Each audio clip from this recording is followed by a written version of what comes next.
What doesn't kill you makes you stronger. Stand a little taller. Doesn't mean I'm lonely when I'm alone. What doesn't kill you makes it fun. Hi, I'm Allison. This is Kicking Cancer to the Curb, and today we are here with Debbie Fink Green. Hello. Hi. How are you? Good to be here. Thank you for coming. Debbie is a friend of mine now, my new cancer friend. I find them everywhere, unfortunately. And we started talking. Our children play softball together, and we started talking cancer. And after hearing her story, I thought to myself that I was lucky. So I wanted to share her story with all of you. And it may help you look back and go, okay, things aren't so rough. So having said that, I'm sorry.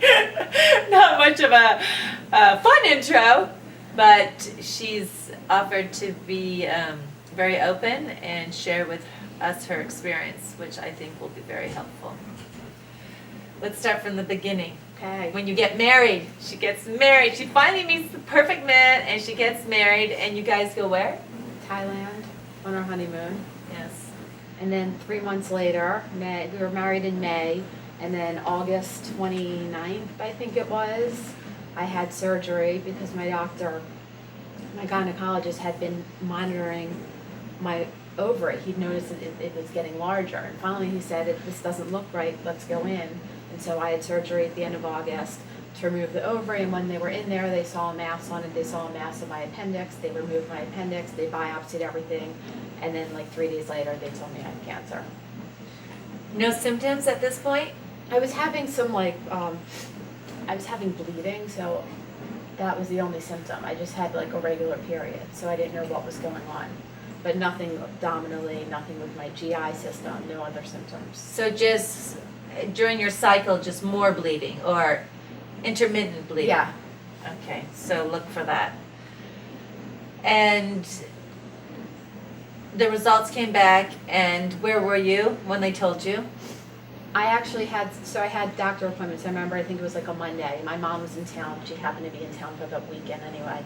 So she came with me to the appointment, and we went to the surgeon who removed the appendix, and he's the one who told me. He's like, you have cancer, you need to go meet with an oncologist, you need to meet with a GI doctor. So then I had follow-up appointments. So Dave, actually, my husband, hadn't been at that initial appointment with me because he cherry-picked a few of the other ones to go with. He didn't think he needed to be there, and I called him, and I was crying, and I said, I have cancer. He said, I guess I picked the wrong appointment not to go to. Ugh. So it was over a series of about over a week that we really understood the staging, which was stage 4, and the aggressiveness of the tumor. And then at that point, I met with an oncologist who wasn't specialized in appendix cancer. Mm-hmm. That's what it was, appendix cancer. Right. So he put me on chemo, and I started that. And then over the next few months, I did more research, and I reached out. I found a group of people on the internet that's just about appendix cancer, and they recommend going to a specialist. So I ended up then getting more specialized care. Yet you don't hear about appendix cancer often. No, I mean, actually, Audrey Hepburn Oh. famously died from it, and there's a story going around the internet. I forgot his name, but there's an ESPN reporter who had appendix cancer, and he was just profiled in the New York Times. Okay. So a little more light was shed on that disease. That's good. Your first reaction to the news? You're just devastated. I mean, obviously lots and lots of tears, but you don't know what it means. And it wasn't until I went to, I had mixed opinions. I went to some doctors who they said, you're going to be fine. I went to other doctors who told me that 5 years would be a gift. So it was a whole roller coaster of emotions trying to get a sense of my prognosis. So after that surgery, you did chemo for how long? I did about 4 months of chemo. Originally, my oncologist here didn't talk about surgery. He said, just you'll do chemo. And Was that by the pill or intravenously? I did both. I Okay. did some by the pill and some intravenously. And you did not need radiation? No. Okay. Because there was nothing left to radiate at that point. There was, it wasn't focused in one specific area. It wasn't like one small tumor in one area. The way appendix cancer works is once it spreads past your appendix, it seeds itself on various organs and on like the Right. lining of your abdomen. So Okay. it spreads. Yeah, metastatic cancer. Mhm. So, did you know at that point where it had spread? They had biopsied a few areas, so I did know. I knew it was on my bladder. I knew it was on like my peritoneum, so like the lining of the abdomen. So I did know it just from some of the initial biopsies. So you didn't feel sick, you worked every day, Mm-hmm.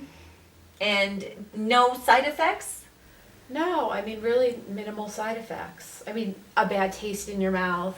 Occasionally, when I was on the oxaliplatin, you had sensitivity to cold. But for the most part, I really didn't have too many side effects. I mean, I took supplements that helped with the neuropathy. I took supplements that helped with your immune system, and I was okay. That is shocking to me. I was just down the first week, 5 days for sure. I was down, and I get up a little bit on the weekends. But I'm very impressed, and I was reading one of her blogs, and she was talking about how she went to work every day, and most people, like me, are that are on chemo are not doing anything. So you definitely win that award. You win that one, because I was impressed when you said that to me, and you said that actually helped you.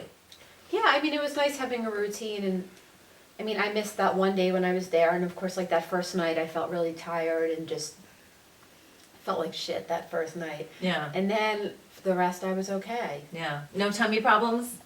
No, I mean, when I was on, so I did oxaliplatin before my first surgery, and then following my first surgery, and before my second one, I did a different drug. I did irinotecan, and the first time it gave me like terrible stomach issues. Okay. So I did have some side effects from that. Not fun. So after that chemo, so now you've had, I just want to, because I know it's a linear story, you had your appendix removed, then you had the chemo, now what happens? So while I was on chemo, that's when I started doing my research, and I came across people who had appendix cancer, and they said, you need to do this surgery. This is the standard course of treatment for people with appendix cancer.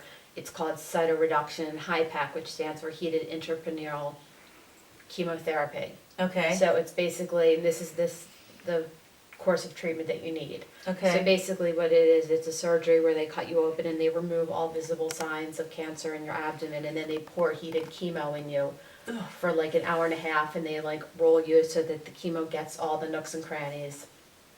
And that's the standard treatment. And then you're in the hospital for 1 to 2 weeks, and it's a pretty brutal surgery. So while I was on chemo the first time, I met some doctors. I'm from Baltimore, and one of the doctors that was recommended was in Baltimore. So over Thanksgiving, this is Thanksgiving of 2011, I met with the doctor, and he said, yes, you're a candidate, you should be doing the surgery. So I scheduled it for January of 2012. So 2 years ago, I had my first surgery. I did it back in Baltimore.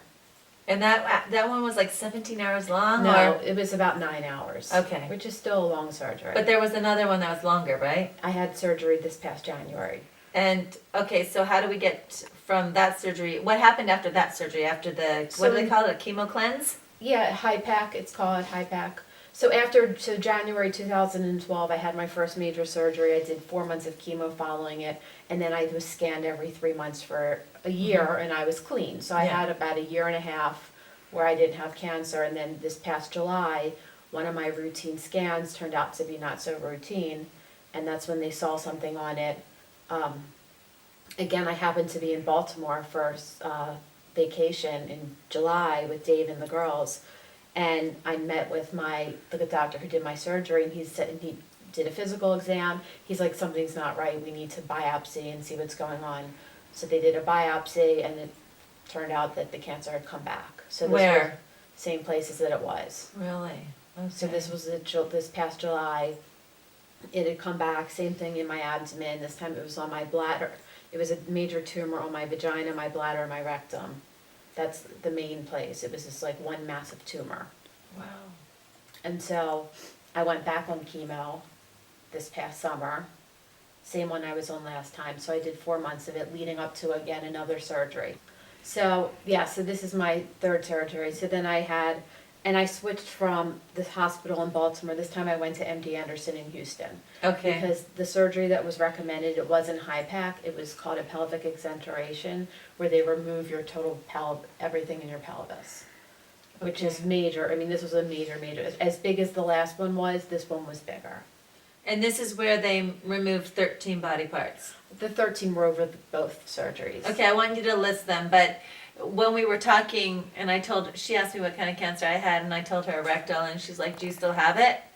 I'm like, cancer? And she's like, no, your rectum. And I'm like, yeah. And I didn't quite understand that question until now that I did some research on her. And can you please share with us how many body parts, which ones they have removed?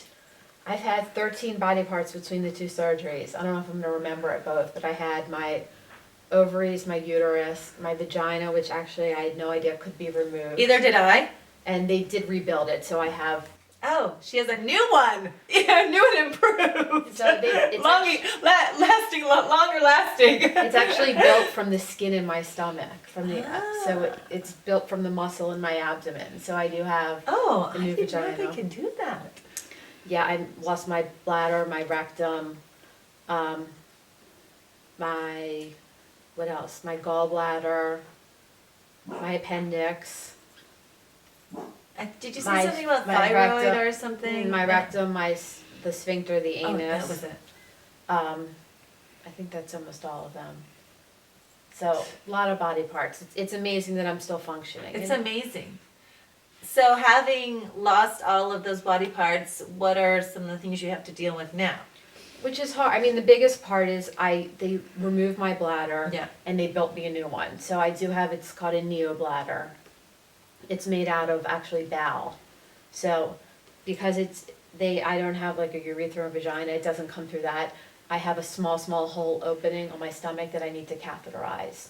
So every 4 to 6 hours, I need to take a tube and I stick it in, and then the urine comes out. So I have to catheterize and then because I lost my rectum and all the other parts around there, I no longer have a way of losing stool, so I have a colostomy bag. So you're busy with Yeah. that. I mean, it's been an adjustment. It's been 2 months, so I'm kind of getting used to my new normal. Yeah. I mean, it sucks more than anything in my entire world that I've ever gone through. That part? Yeah, that's the worst of the whole thing. But That makes sense. I look at what the other option is, and the doctors, in the surgery, the tumor that was on my bladder, my rectum, my vagina was 10 centimeters, which was pretty big. Yeah. And they said that had I not removed it, I would have started to have major problems. Like, I had no choice. I had to have this removed. If not, I would have had blockages, and I would have had ongoing urine infections and Lots of extra incontinence. problems. It would have been worse, is what Yeah. they told me. They wanted to remove some of my parts as well, and I wasn't ready for that. But now looking back, I wish that I had, because it was just less probability of if the cancer was still in there to go somewhere else. So think about that if you're having an upcoming surgery, and that might be an issue. You had that surgery, and you decided not to do chemo after. Right, I mean, I had chemo after the first surgery. Most people have chemo following their surgery. I had done so much of it, and they don't know if it did anything. It might have held it at bay, but it didn't shrink the tumors. In each of my surgeries, they didn't go in and find dead cancer cells showing that the chemo had worked. And I've been through so much of it, and I decided that I'm just gonna watch and wait. Where, I mean, unfortunately, they feel it will come back again. It's an aggressive tumor type. It was an aggressive cell, and they think it's just a matter of when. So I'm just gonna be monitored every few months, and if it comes back, then I'll revisit chemo. But for now, I didn't wanna put myself through it. I had a major surgery that required a lot of healing, and chemo breaks down your immune system. Plus, unfortunately, I found out I have to have another surgery. I'm having it May 28th. Right. It's just a tune-up. I mean, It's no big deal. It's a small surgery. It's an easy surgery. When you've had as many as I have, this one is like a 3 to 4 hour surgery. Yeah. Where they're just repairing like the valve of the bladder because it's leaking. So they just need to repair that and then some cosmetic tweaking to my vagina to make it as perfect as it could be. So it's not a major surgery. I'm in the hospital for like 3 days. Not the usual 10 to 12. Right. Right. We were talking about babies because you want to have a baby right after you got married, and then this happened, and you said that they did save some eggs. Mhm. And I said to her, well, then why don't you have a baby? Let's have a baby.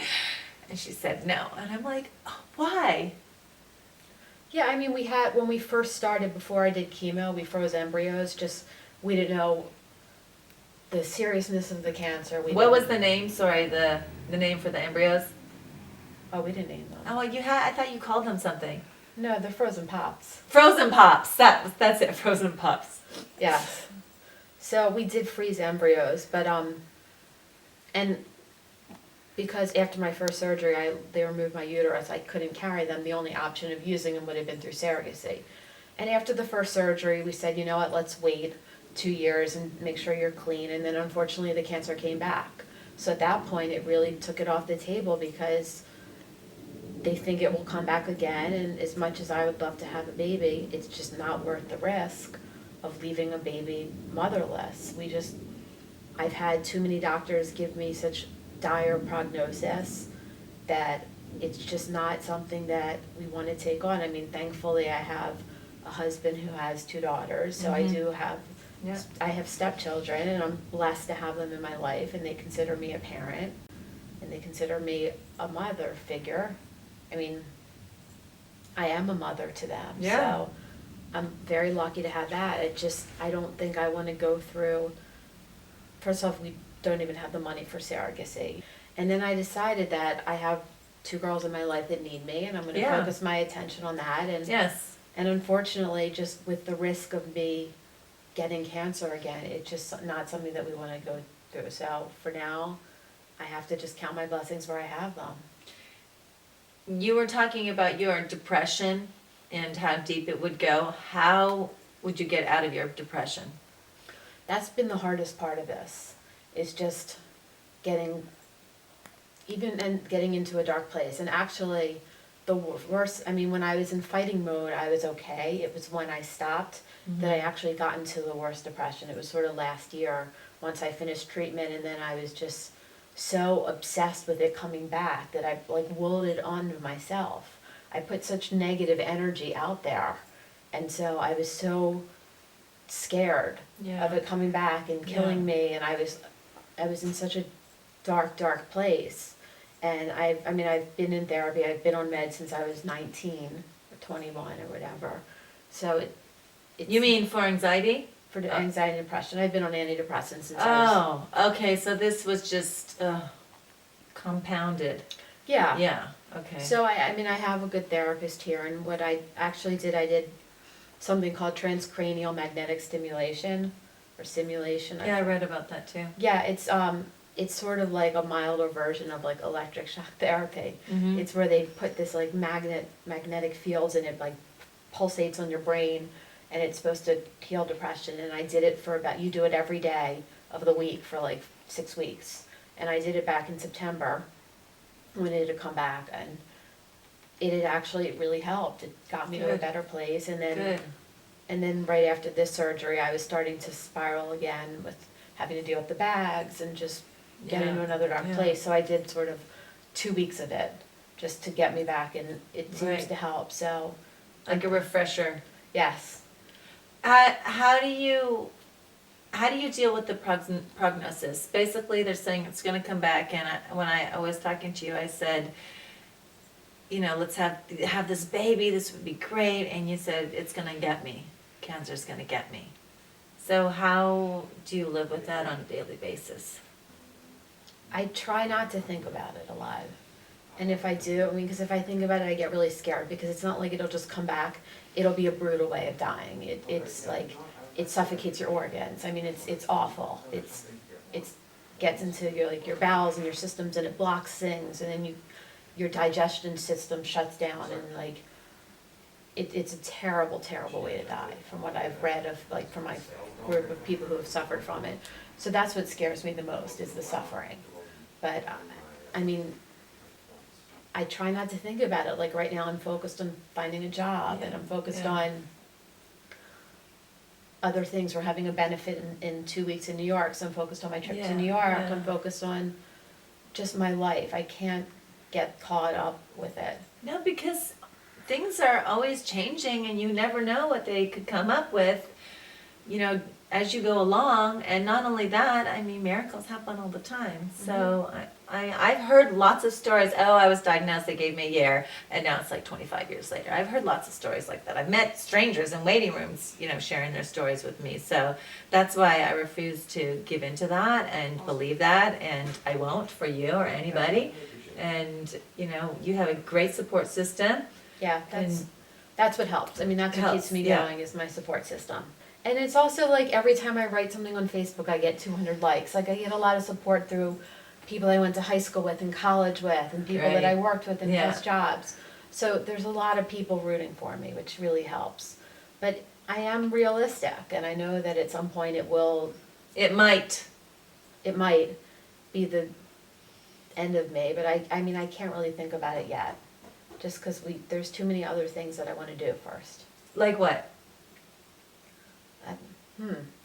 I'd like to, I mean, at some point we want to tell our story. Dave and I both have our blogs, and whether it's through a book or through a TV show or something, we want to like tell our story. So that we got to figure out how to do that one. This is a good start. Yeah, but we both have blogs. I mean, Dave's been blogging, which has been really therapeutic for him, and I have a Caring Bridge blog, and I also wrote a few stories for Huffington Post back in December. They're good. They're really good. I should check them out. They're good. So, thank you. So we want to tell our story to a broader audience. I want to get another job. Unfortunately, the company that I worked for, they ran out of funding, so they cut my job back in February. And what do you do? I do marketing for digital properties for the most part, so. Anybody? Here she is. She's ready to work. Yes, anybody looking for marketing help? Right here. Debbie Fink Green. You can find her. Just Google it. It's easy. And just a couple more questions. When are you the most happiest? Do you have happy moments? Yeah, I do. I actually have a lot of happy moments. I mean, when the girls are around, we tend to have a lot of fun. We play games, whether the other night I was playing checkers with Zoe, or we were just like coloring outside. So when we're with the girls, that's a nice distraction, and it keeps me grounded. Or when we're at Alex's softball game, watching her pitch. So yeah, she's a really good pitcher. Yeah, so Really I think being with the girls keeps me more grounded. And I mean, I get a lot. Television is a great escape. Television is a nice escape, and movies and things like that. And also just hanging out with friends. I mean, I try to keep busy. I don't like to. It's not healthy for me to spend a lot of time by myself. Oh yeah. That's the worst part. Yes. Is sort of just the alone time. Then you start getting crazy in your head, and I call that my chemo cave. I get stuck in my chemo cave, and then somebody would eventually pull me out, or I would pull myself out. But that's a dark place to go to. Yeah. So even if Dave has one of his mystery trips, which is what he does for a living, and I'll go over a friend's house, hang out with a friend and their kid, like just try to keep myself busy. It's just not good for me to spend too much time by myself. Yeah. I just get into a dark place. I can see that. What have you learned from this experience, mostly about life? I mean, I hate to say it and be so pessimistic, but life's not fair. It's random, and it's not fair. No. I mean, everyone's like, well, do you believe in God, and where's your faith and all this? And I have a hard time with it. I mean, I look at everything that I've gone through, and it's hard to believe that there is something out there that would put me through something like this. And then there's other people that say, well, why did you have cancer? And they're like, well, why not me? It could have happened to anybody. Oh yeah, that's what I thought. Like, why not me? Like, it doesn't discriminate. Right, it doesn't. It's random, but it's hard. I mean, I've learned that, I mean, life isn't fair. But at the same time, I've also learned that there's a lot of good in people. Haven't you seen that the most ever through this experience? At least I have. I am encouraging Debbie to find a higher power, because I felt like my relationship with God when I was going through it really strengthened and helped me a lot. So I'm trying to get her to like feel the light. I have to have somebody bigger to turn to, and that for me was helpful. But as long as you have your things that will get you out of your dark spots that we talked about, that's the most important thing.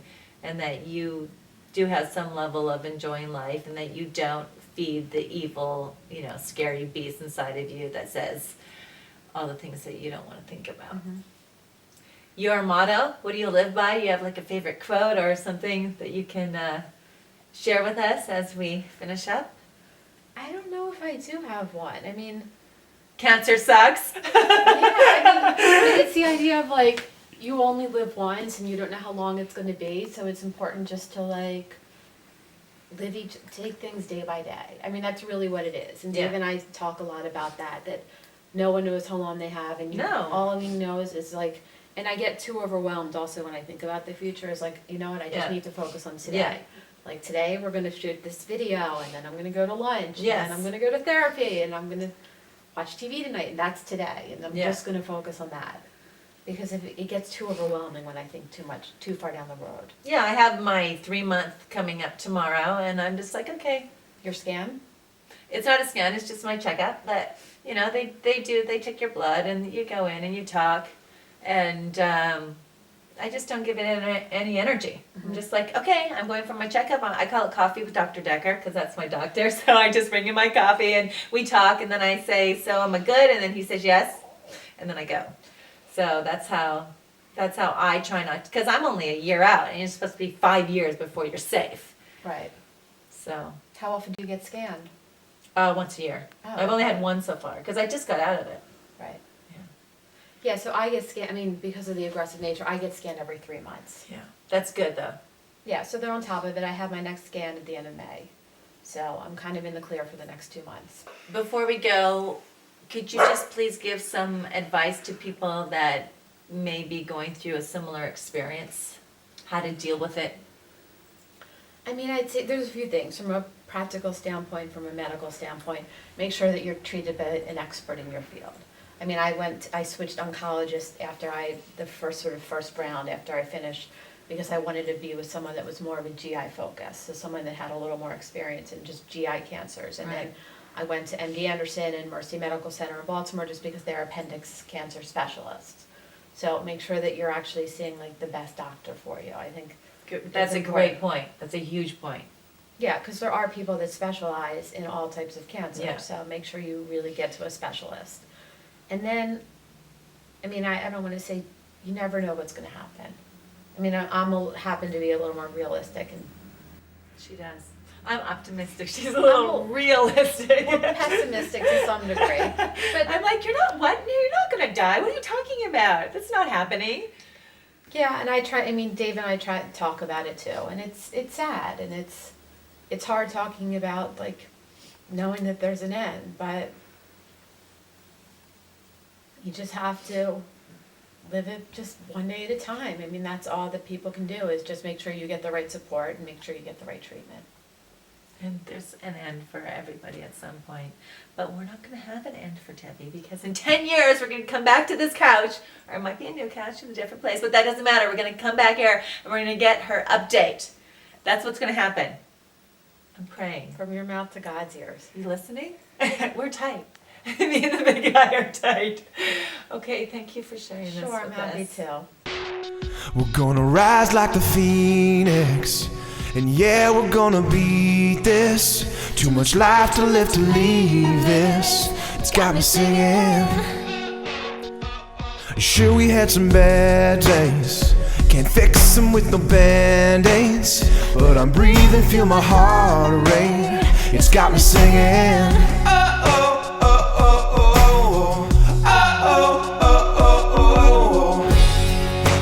Throw up your lighters, raise a glass to the fighters. Our light ain't burning out, it's going strong. To our kick that cancer song. So throw up your lighters.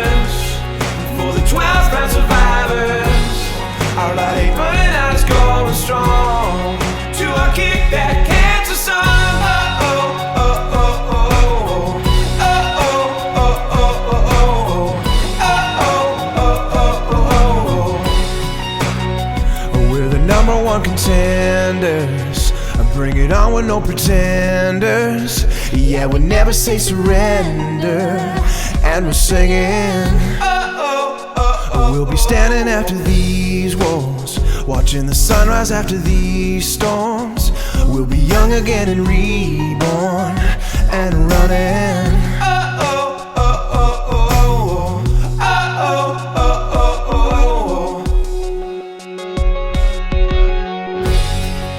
So throw up your lighters, raise a glass to the fighters.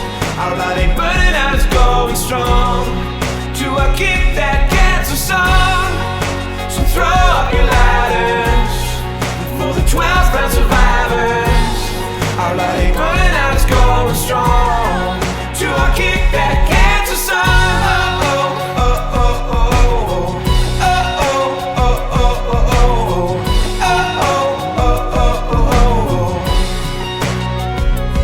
We're hanging pictures in the hallways, remind us that we're always who we are. Seeing our faces in the mirror, it all becomes clearer who we are. We're fighters, survivors. Yeah, that's who we are. We're fighters, survivors. And that's who we are. So throw up your lighters, raise a glass to the fighters. Our light ain't burning out, it's going strong. To our kick that cancer song. So throw up your lighters for the 12th round survivors.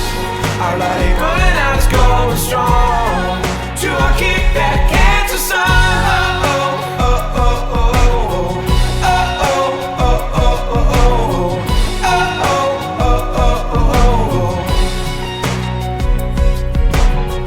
We're fighters, survivors. Yeah, that's who we are. We're fighters, survivors.